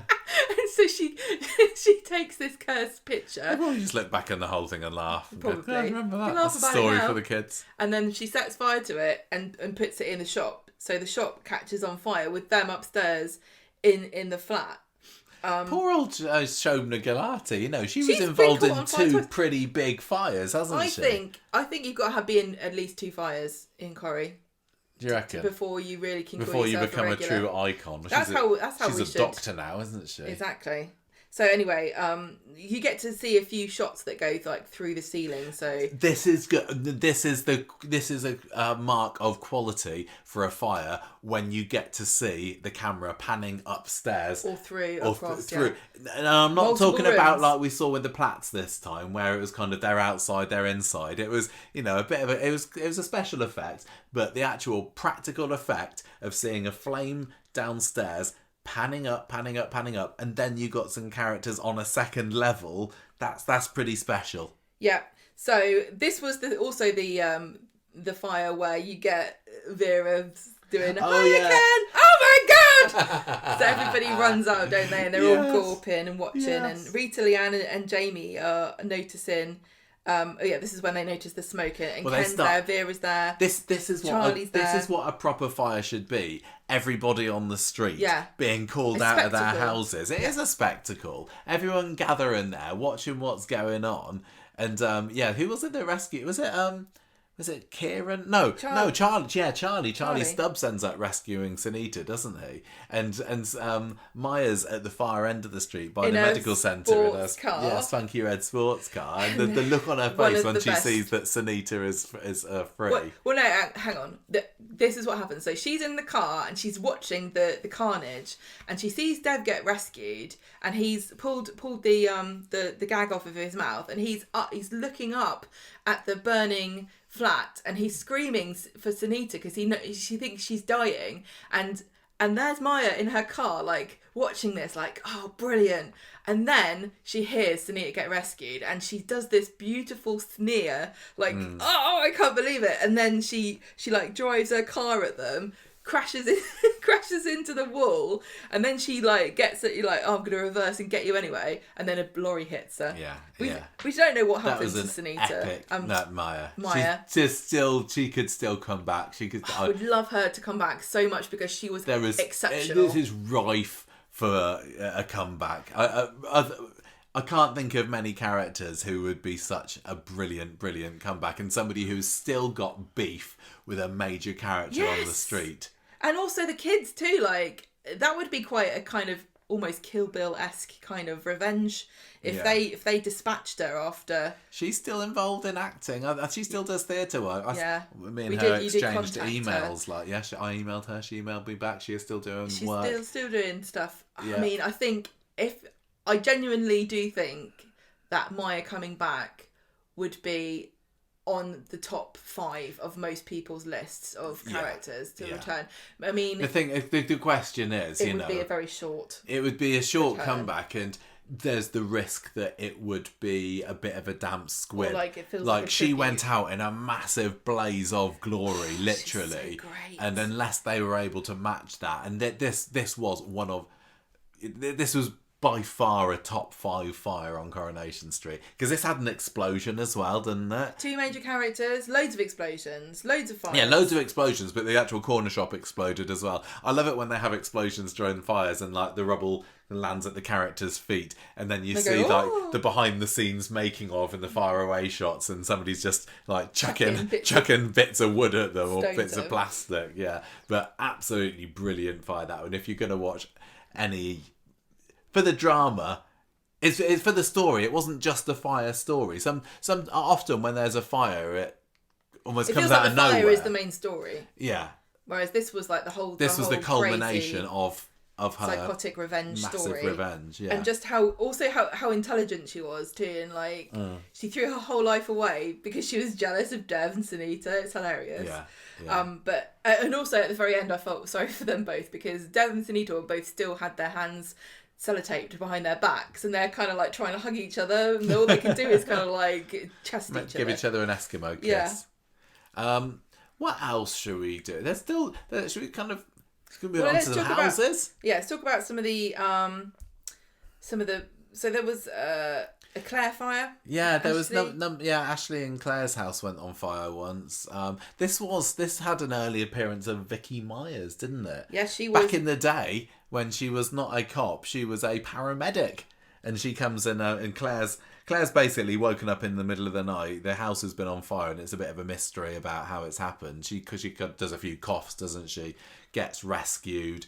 Well, and, she's oh Freddie, and then she tries to open the door, and her hand gets burned, and then she opens it and she gets blown backwards down the stairs. She does. She gets catapulted down the stairs, falls doesn't unconscious, and then everyone's outside going, "Oh no, who's inside? I thought they'd gone. I thought they were away." And yeah, because Ashley wasn't here for this one, was he? Jamie rescues her. Jamie Baldwin. And Jerry Morton tries to go in after Freddie because they all think Freddie's still in there. And Jerry has to get rescued as well, and everyone's like, "Oh no!" Yeah. Eileen's there because she was involved and went to the hospital to see if Claire's all right, and they're all freaking out about Freddie. And Freddie was kidnapped. Yeah, he had been by the person who started the fire. Yeah. Because this was also arson. Yeah. And this was Casey. Casey. Yeah, Casey. So she set this fire and stole the kid. Yeah. I'm gonna say that watching this fire back didn't particularly impress me.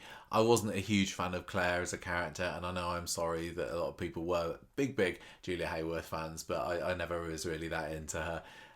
So this left me a little bit cold, and sometimes when there's fires and you see the most of it you see is outside on the street and just a few like flames licking at the windows, it doesn't really get my juices flowing. But like I said, Vicky Myers showing up as a paramedic in that clip was pretty funny. It's definitely a blink and you miss it, because I did miss it the first time.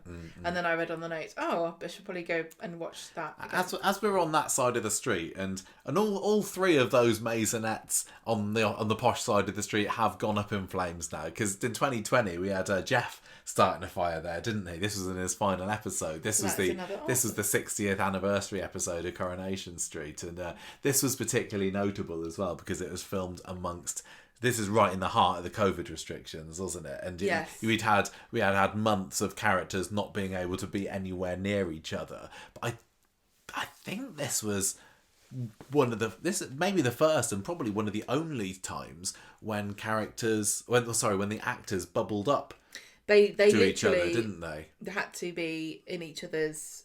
There were all these rules, and they changed all the time, and it's hard to remember. Yeah. But I do recall that if you were in a social bubble with somebody, you couldn't go around anyone else. So yeah. So the actors. So you had. So they had Ian Bartholomew, Sarah Khan, and Alia and Shelley King, who played Jasmine. So they were all got into a social bubble. They weren't allowed to hang around with anyone else for a certain number of weeks or something to do this. And because this was a very important day, this was the 60th anniversary of Coronation Street, and they'd obviously been planning something for this, and they decided to keep it.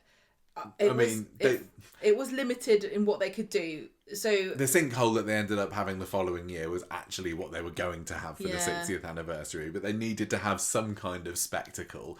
And considering that huge restrictions that they are under. This was pretty good, wasn't it? Because if you think about the fact that they had this fire going, they would have had to have all these safety people, you know, seeing what was going on.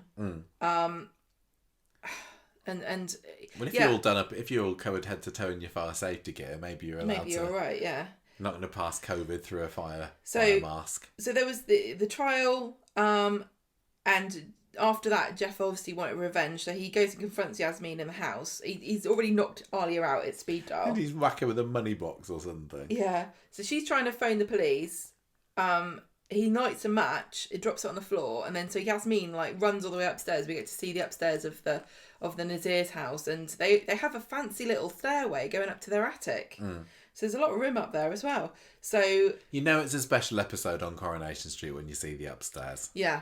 So the fire wasn't really a major part of this. Not particularly, really. But it's why they're on the roof. It forces them up rather than out. So most of the action is them on the roof. You wouldn't even know there was a fire, really.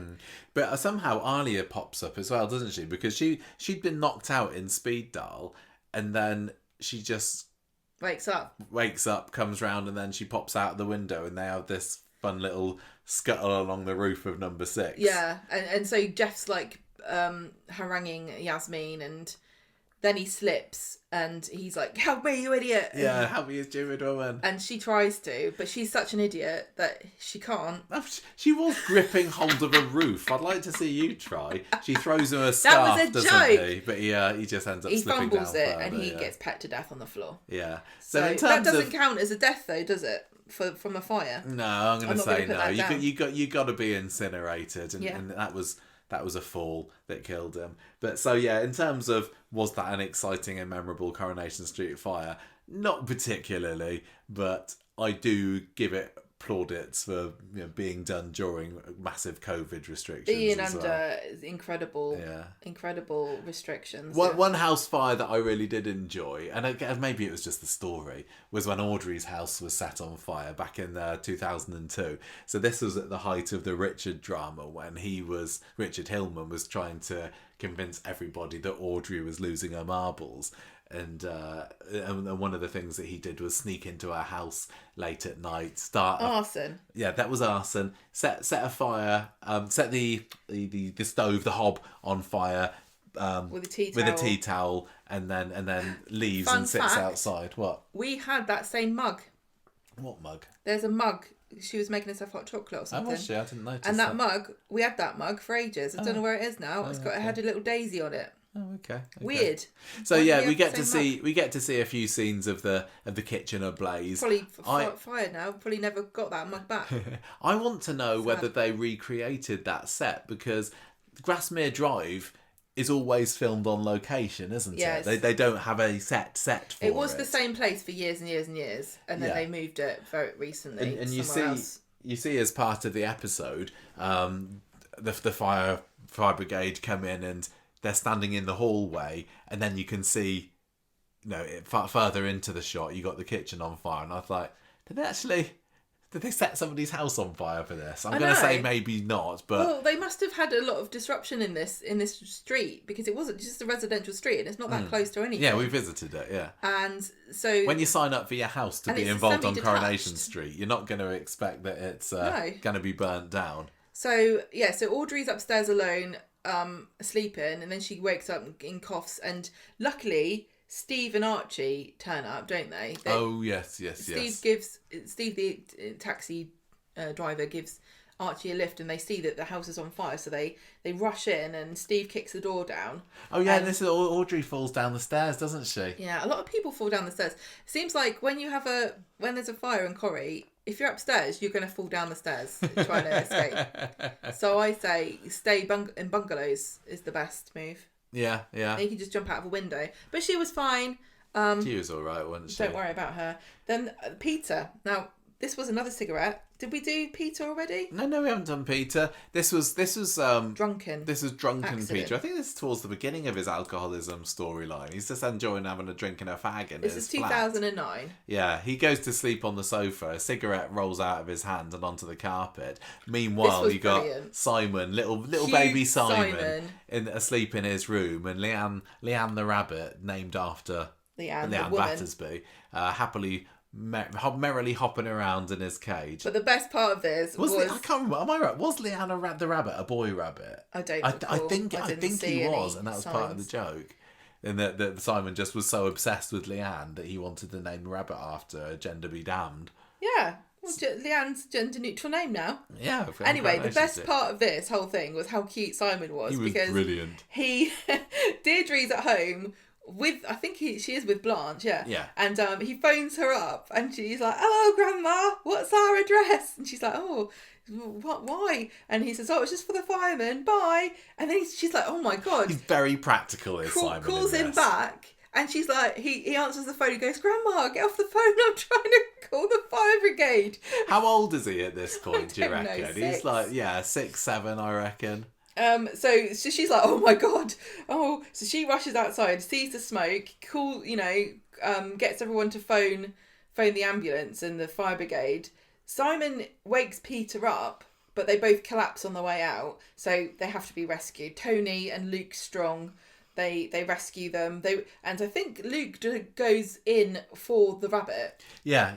Because I'd forgotten. I couldn't remember before I watched this. Does the rabbit survive? And it's hard to tell. Again, it was a not brilliant quality video that's on YouTube for this one, is it? But yeah, no, he does. Because there's the bit where when Simon's on the phone, he's like, "Leanne's not moving. What's happened?" Yeah. How on earth this tiny little bunny? And then there was a fair bit of smoke in this scene as well. Yeah, there was. See, this is what I mean. When you watch the older rabbit's ones, stiff in the cage. You compare almost any other Corrie fire.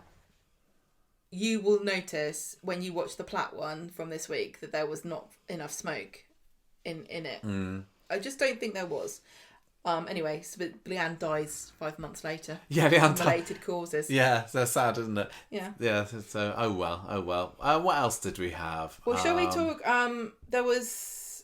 Go on. Go on. Oh, I just wonder whether we should talk about Hope, because we got a fair way into the episode and not really dwelled upon the arsonist of the street. I mean, out of any character on Coronation Street, she has started the most fires, and she's only a kid. She's only 13, 14. I'm going to give her own separate category.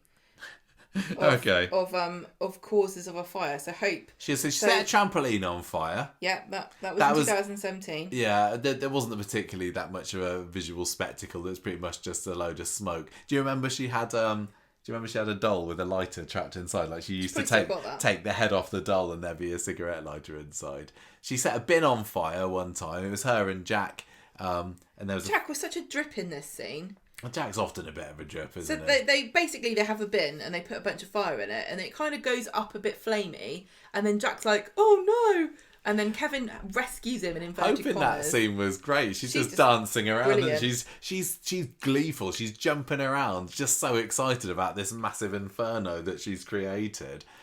Then we talked about the factory fire later. She runs away, doesn't she? Because is there an argument going on at home? I can't remember. Yeah, she starts that fire. There's gas canisters. Dr. Raleigh has to rescue her. She has to jump into his arms to get away from that. Yeah, and then you got the fire from it was another kind of lockdown fire in 2021 when she sets fire to the flat that Alina's in, and I don't think there was.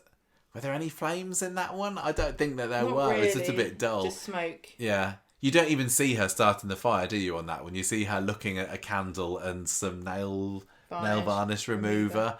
And then you cut to Alina in bed and there's some smoke coming from underneath the door. And then she gets rescued. So that was a low effort fire, I'm going to say. And then just, you alluded to this earlier, last year, she accidentally this time, but it still counts as a Hope fire, sets a bureau ablaze by hiding a dodgy vape inside there. Yep, that still counts as a Hope fire. Yeah. They've got to keep this going now, haven't they? They can't cure her. No, because it'd be dull. Why would you be boring like that? Now, well, she was kind of a suspect for this plat fire, isn't she? I don't think it was her. She did it. But she's got to set a big fire in the future. Otherwise, it's just a build up to nothing. Now, we've had some classic characters involved in fires, haven't we? Because Ken set the house on fire. Well, I think one of the earliest fires in Coronation Street actually was Ken. 1965 this was, yeah. This was an accident because he left some clothes drying too close to the fire. He goes off to buy cigarettes. Well, the worst thing about this was that his little kids, the twins, Peter and Susan, were asleep upstairs. Val had gone out and Ken's like, it's all right, it's the 60s. I can leave my kids asleep in the house and go and get some cigarettes. And he keeps getting delayed. He ends up entertaining everybody with some kind of like reenactment of a battle or something. Yeah, everyone in the Rovers. And then, so the coal falls out of the fire and then some nappies catch on fire and then Val runs in and finds everything and kind of like tries to put it out.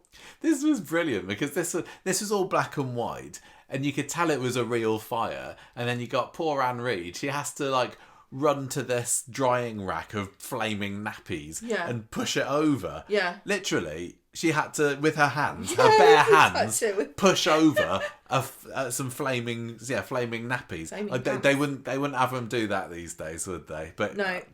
Anne Reid. Proper actress. Proper actress. Don't make it like that anymore. Anyway, so this, I think this is what makes Ken give up smoking. Yeah, well, good. So then we had another classic character, Dennis. Mm-hmm. He puts a blowtorch down in Les's living room in Maudsley Street. No, Len's living room. Len. Yeah. And when we see him, he's just surrounded by fire, isn't he? This was fun. Like, he's in a room and the whole table in front of him is on fire and he's just, Dennis was such a funny character. He's like, oh no.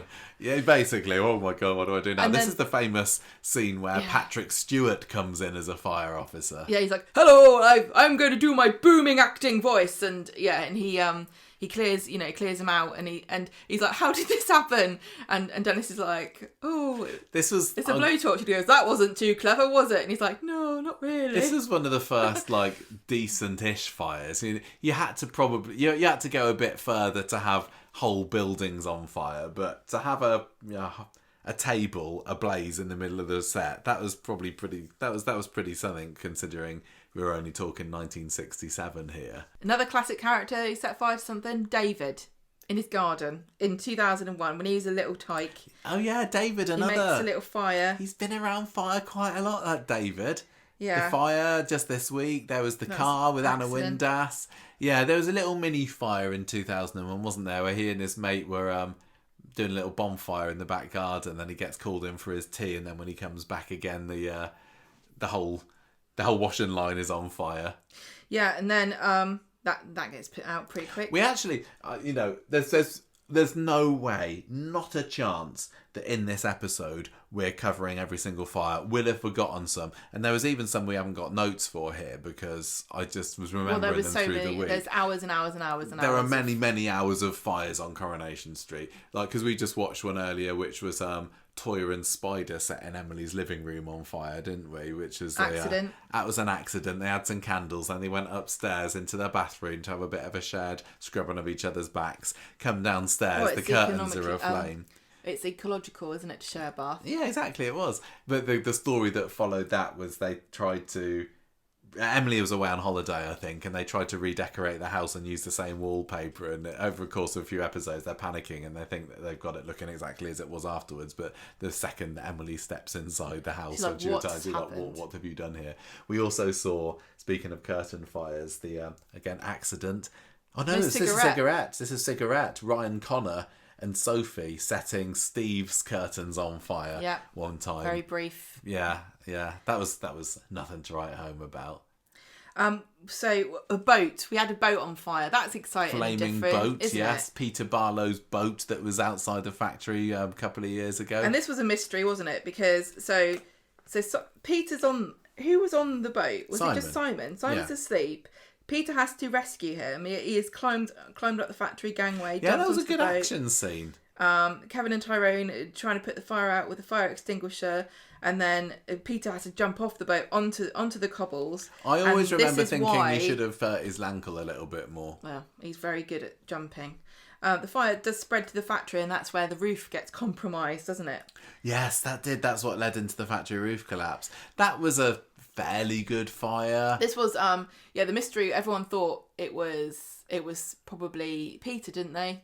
That got drunk or something, but it was Roy sleepwalking that did it. Are you counting that as an accident? Yeah, accidental sleepwalking arson from Roy. That was a fairly good one. Now we had some arson at number 5, Gemma's house, when they get Kel, who's obviously a naughty man online.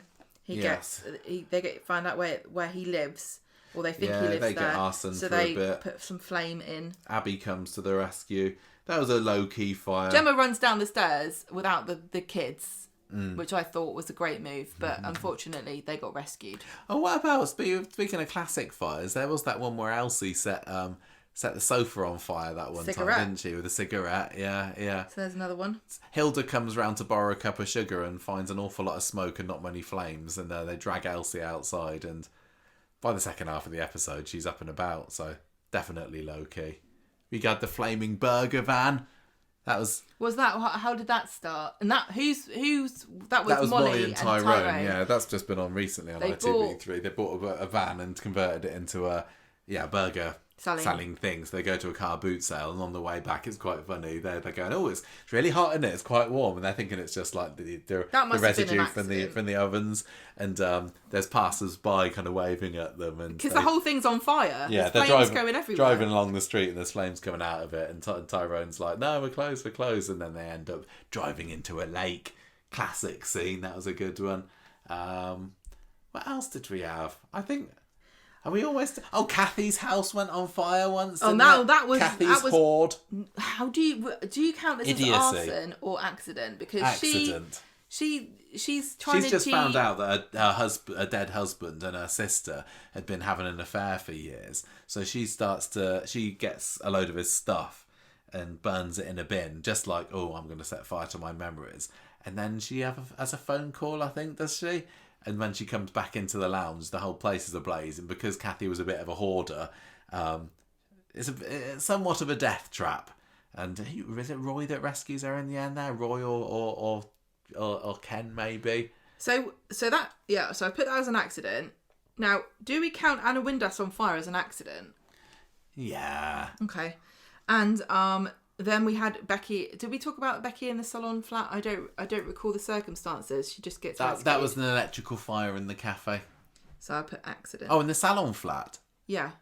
In 2011, Nick has to rescue her. So Nick's rescued like 3 people. Nick is a bit of a hero. He's rescued Becky. He's rescued Toya this week, and Janice. Janice. Yeah, maybe that's why he sent Max and Shona upstairs. He's like, I've done my time rescue, and I'm just going to take Toya here, but you can go upstairs and do the rest. I've put my life in danger enough. Thank you very much. He needs to rescue Leanne, and then he'll have rescued all of the women in that family. Yeah. But I don't. So the salon fire flat. I can't remember what the cause of that was. It must have been electrics. I'm gonna say that was an accident as well. Yeah, because I think the story. I know when the cafe went on fire and Becky was rescued, she was suspected of arsoning there. That's a different one. She's in 2 in like 2 years. We haven't talked about the tram crash yet. That was what I was saying until last. Are we at the end now? Have we finally got through all of the fires that I could at least find? What an anticlimactic way of reaching it. I was gonna go, but of course you might have noticed there's one fire that we haven't mentioned, which is possibly the greatest fire Coronation Street has ever seen. Do you think it is? One of the most amazing weeks on Coronation Street, and an incredible scenes. And you haven't written down what year this was, but I think it's coming up to an anniversary. It's 2010, isn't it? It's the 50th anniversary. So this year is going to be... This year's 65. The 15th anniversary of the tram crash. Correct. So I knew that. All right, don't say like 2011 like I'm supposed to remember. I didn't. I said 2010. Anyway, yes, this year is the smoke damage. Your secondhand smoke damage is affecting your brain. We're just talking about it. From watching all the YouTube videos. Yeah. Now this was amazing. This was this was complicated to recreate, wasn't it? Because they had a live episode and they obviously filmed a bunch of stuff at separate weeks before. Yeah, so they had to rebuild the carnage for the live episode, and so they recreated stuff. So, I like the fact that there was an explosion at the joinery, which was what the bistro has now become, and there was some behind the scenes bits and pieces for it, and part of it is they're taking down the wooden frontage of the joinery and they put like foam replicas in there, so when it explodes it's just foam that's exploding out. So that's how you stay safe. We're not going to talk too much about this because I think we probably will do a special episode about the tram crash.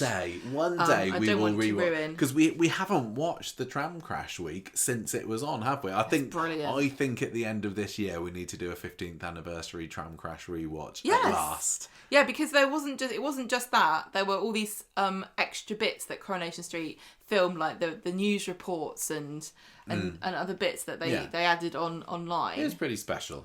So this whole week was a tram crashes off the viaduct where the bistro is now. It comes off. It's because there was an explosion in the joinery, a gas explosion, and that just makes the structure of the viaduct unstable. The tram comes off and lands in the street, and there's just fire everywhere.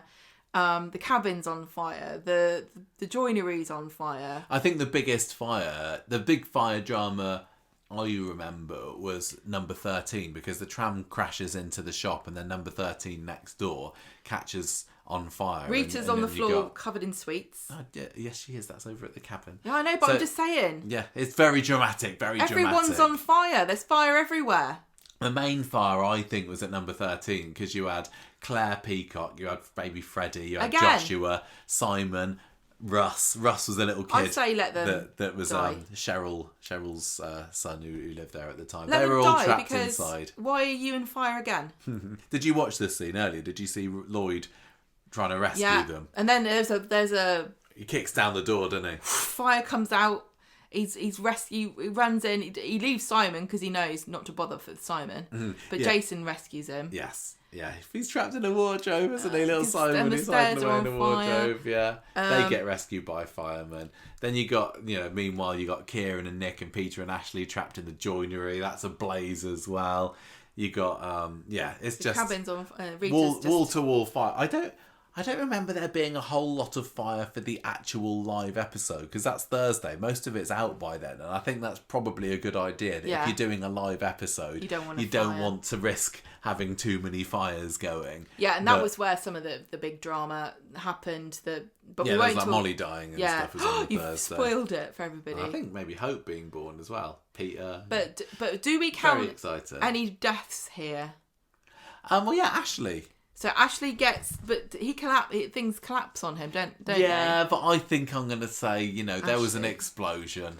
So he's the one that's trapped in the joinery, and you get Kieran, Nick, and Peter trying to rescue him, don't they? And he's kind of holding the ceiling up, like bravely, and then he dies. Yeah. So sucks to be him. Are we done with all the fires? I think that's all the fires that we wrote notes on. It's not all the fires that ever existed. I hope we haven't missed any like really, really huge ones, but we may well have done. If you're listening and you're going, I can't believe you didn't think about X, Y, and Z fires, please write in or leave comments and tell us the fires that we have forgotten. But I think that's enough. We tried our best, and it's quite a long episode. What's the overall scores for... The results are in. The results are in for the deaths and the causes of fires on Coronation Street. Just doing a count. 1, 2, 3, 4, 5, 6, 7 deaths. 7 deaths in fires. And there've been loads of fires. There've been... And that includes, nobody's like fireman Tony. Don't be rude. I think Tony and Edna are the most nothing characters that died. Yeah. But who do you reckon? Who's the biggest character? It's probably Ashley, isn't it? So we had Ashley, Edna, Tony, Cal, Maddie, Sunita. And even Sunita, she didn't die in the fire, did she? She was in hospital and was tampered with. So you think Ashley's the biggest?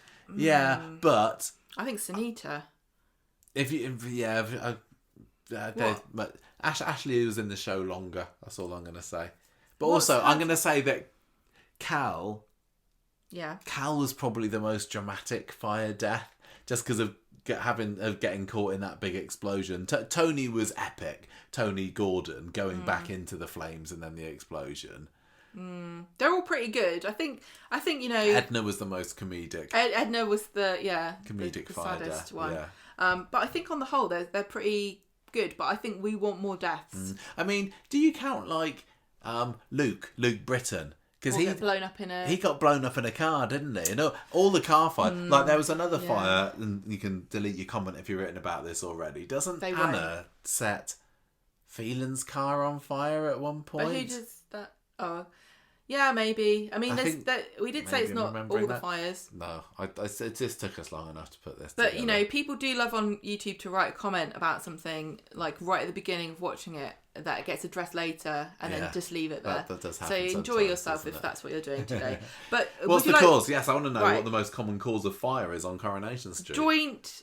All right, so I've only got 4 categories in the end, because I got rid of electrics, because it's too confusing to work out accident versus electrics, because they're both the same thing. So hope and cigarettes are both equally the cause of 5 fires each. Right, okay. And then actually, hilariously enough, arson and accident had the same amount with 14 each. Oh, really? Yeah, I might have miscounted, but let's just keep it hilarious. That's a lot of arson, isn't it? I want to know how well those figures stack up against your real life fires. How many of those are arson? I think there's fewer accidents. arsonages. Yeah. But I mean, if you added hope to the arson, then you'd end up with a lot more, wouldn't you? You'd end up with 19. Actually, that's true. That is true. So there is more arson than accidents. Yeah. But you're just as likely, I think. You're just as likely to have a fire if you have a hope or a cigarette. How many of the Which one's more dangerous to your health? How many of the arsonists got away with it?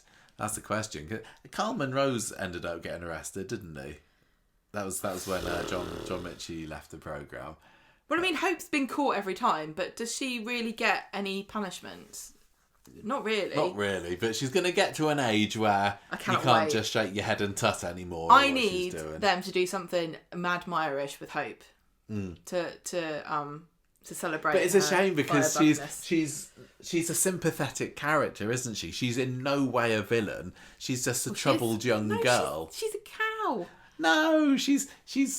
I think they might have her develop into a bit of a mean girl type character. She's a mean girl. She's mean to Sam. She's a bully. But I think we're supposed to kind of enjoy her. I do. But I can recognise her faults. I'm not going to say she's an innocent little lamb. I feel sorry for Ruby. She's got to put up with her.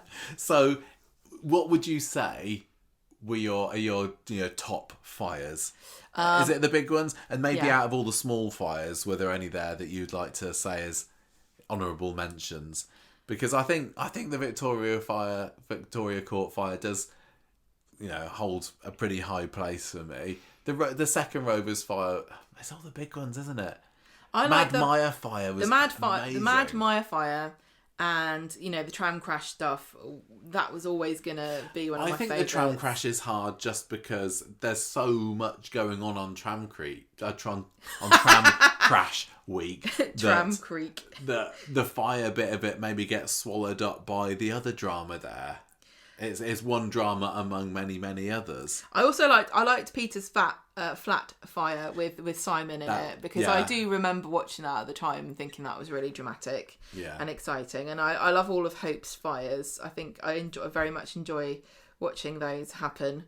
I feel some reason that one where Don sets the factory on fire and just enjoys watching it burn, only to not realise that he's helping out his arch nemesis by destroying any evidence that he's been counterfeiting. That's got to be up there as well. I mean, the Platt fire was fun. I just need a bit more time to let that one sit with me. Let the dust settle and decide where it falls in the. I mean, the direction of it was the biggest draw. And I do think we're now at a stage. Coronation Street is coming into its 65th year, and so you've got to do something a bit different, because we've just talked for coming on to 2 hours about fires, and there's only so many different fire. The same locations are catching on fire over and over again. The same things are happening. So you've got to do something a bit different, haven't you? Yeah. But what could be... Because I think, the rumours are that there's going to be a big stunt next year that's going to involve Emmerdale and Coronation Street. Yeah. We don't know how likely it is that it's going to be a crossover episode, but it's going to be a stunt. How likely is it it's going to be a fire? I mean, Emmerdale does, they had the plane crash, didn't they? It's a shame they did the plane crash already, because a plane crashing on Coronation Street and making everything catch on fire would be really cool. Yeah. Maybe they could have a helicopter land on it by accident. Yeah. If you're going to do a fire, you can't half-arse it, because... you can. We've done many of them. You shouldn't, because there's been a few too many fires on Coronation Street which have been fairly low stakes, like the speed dial one, for example. I just wonder... just another fire. How much does it cost? I bet it costs so much money. Yeah. But it's one of the few things that you can really, have it's a car crash or a fire, isn't it? It's one of the most visually exciting things that you can have happen on a soap. We had the Coronation Street and everything going underwater. That's clearly another level, but I get a feeling that a fire is, and I don't want to undersell the efforts that go into it, a relatively easy thing to do. What are you saying? Fire is easy? Well, compared to other disasters that could happen, I would say, and I don't know what I'm basing this on, that a fire is relatively easy to do, and you get a very spectacular visual payoff. I don't think anyone would agree with you about it being easy. I think it's a right pain in the arse. Maybe it is. I bet it's so involved in so many bits of paperwork, and everyone's got to have special fire training, and everyone's got to have a fire extinguisher up their jumper. I'm just kind of looking at the how to put it together versus the visual payoff. You're not going to get much more that is visually interesting than a fire. I agree with you. And that's why when it doesn't work out so well, or when you're distracted by CGI flames like you are this week, it's just a bit disappointing. It pulls you out of it a bit. I'm going to give Coronation Street a target here, right? Next time you do a fire, let's make it a record-breaking fire. And if you want to break a record, you're going to have to work really hard, because the TV show that's had a record for fires is Game of Thrones. In season 7, they had 20 stuntmen catch on fire at once. Really? Now, there was a dragon involved in that, I think. I don't know. Not sure we're going to get that on Coronation Street. But you want 21 people on fire in the next time we have a Corrie... There's not really been, apart from Anna Windass, and that was just the bottom of her legs, wasn't it? You've not had literally somebody rolling about in flames not like a main you would character on Game of Thrones. Fire. No. That's the next stage then, That is your ambitious target. Yeah. Maybe you're going to have to do a bit of scrimping and saving over a year to be able to catch 21 people you need to do. Oh, I just thought of another fire that we didn't mention. That little explosion that Sam had when he was doing his science show. That doesn't count. In Speed Dial. That was, it might do. Well, there we go. That's the fires of Coronation Street. Now. We're all safe. Make sure you get yourself a fire blanket and an extinguisher for your house. Make sure all your fire alarms are working. Don't cover them in plastic bags because they keep going off when you're cooking. That would be a stupid thing to do. Oh, the thing that we take away from the other thing to take away from our fire training at school is don't use those little block, what's it called? Extension things, where you plug in and there's 3 little plugs around the cube. Apparently they're very bad and lots of fires get caused by those. So there's a tip for the next time Coronation Street wants to have a fire. Raise awareness of not using those types of plugs. And don't allow a small pyromaniac to live with you. Yes, good tip. Ship her off to... And don't smoke. To boarding school. Or vape. That's the end of the lesson. Yes. We'll be back at the weekend, or maybe before, with our regular episode 666, where we'll be talking about the fire. 666 this week, yeah. So we'll see you then. Goodbye, everybody. Bye. Thanks for listening. Ta-ra.